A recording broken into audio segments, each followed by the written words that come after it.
This is the Kodiaq vRS, and according to this spec sheet here, it costs just shy of £43,000. And there was me thinking Skoda jokes were a thing of the past.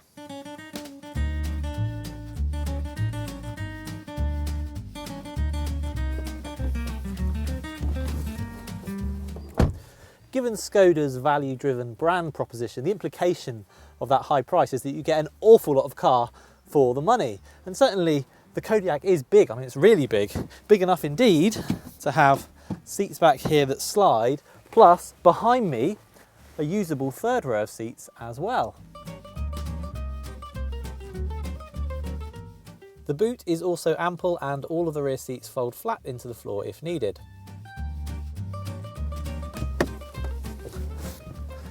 Frankly though, you can have this amazing practicality in Kodiaqs costing almost half as much. And so what we're really interested in here is the vRS-ness of this thing. Now, vRS, for the uninitiated, is Skoda's line of performance cars, which tend to sit just below full-blown hot hatches in terms of price and performance. To date, there have been numerous vRS versions of the Fabia and Octavia, all of which have gained solid followings.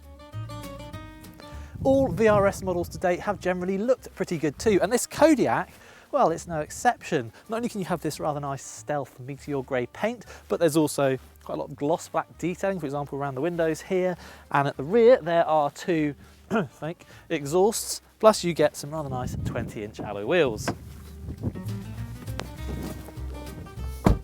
The Kodiaq vRS feels like a cut above on the inside too. You get this nice Alcantara on the door cards, more Alcantara on the substantial sport seats. There's aluminium pedals, a 3-spoke wheel with red stitching.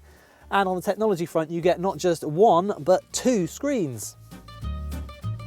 One is a virtual cockpit digital dial display, and the second is a 9.2-inch infotainment system with sat-nav, Apple CarPlay and Android Auto. It's worth noting that none of these upgrades impinge on the Kodiaq's practical nature. For example, there's still loads of storage. The driving position has ample adjustment, and visibility for a car of this size is very good.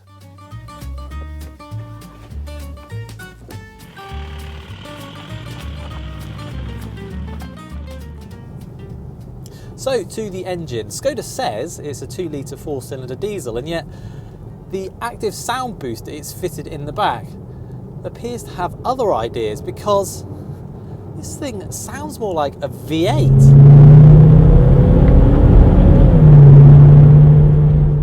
What you might potentially come to realise though is that Skoda has confused dynamic with loud, and actually after a while the sound booster just becomes a bit irritating. Thankfully, if you change the driving modes here, you can turn the volume down or even switch it off completely. The other thing that might be a bit underwhelming is the 7-second 0 to 62 mph time, because it puts the Kodiaq vRS behind plenty of other sporty SUVs. Thankfully, the in-gear punch of the 240 horsepower engine feels much more meaningful. For that, you can thank the engine's 2 turbos, which give it plenty of mid-range pulling power, plus a 7-speed dual-clutch automatic gearbox that is generally pretty responsive, even though it's only really when you go from first to second under full power that it feels truly sporty. Skoda has also equipped this car with a progressive steering system that means you don't need to turn the wheel as much when you're travelling quickly. This makes it feel slightly sharper to drive than other Kodiaqs, and the 4-wheel drive system certainly gives plenty of grip. Another piece of tech that's welcome are the standard fit adaptive dampers, if only because they give you the option of calming down what can be a slightly fidgety ride when the car is in its most aggressive dynamic mode. Listen, it's a perfectly good SUV to drive, and had it been launched a decade ago, I think we'd all be astonished at what Skoda had achieved.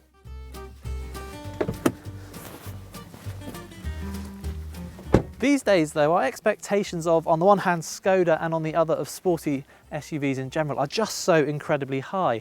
And as a result, the Kodiaq vRS feels like either it needs to be more aggressively priced or significantly faster and more involving to drive if it is to truly stand out. This, I'm surprised to say, feels like a very rare case of Skoda slightly missing its target.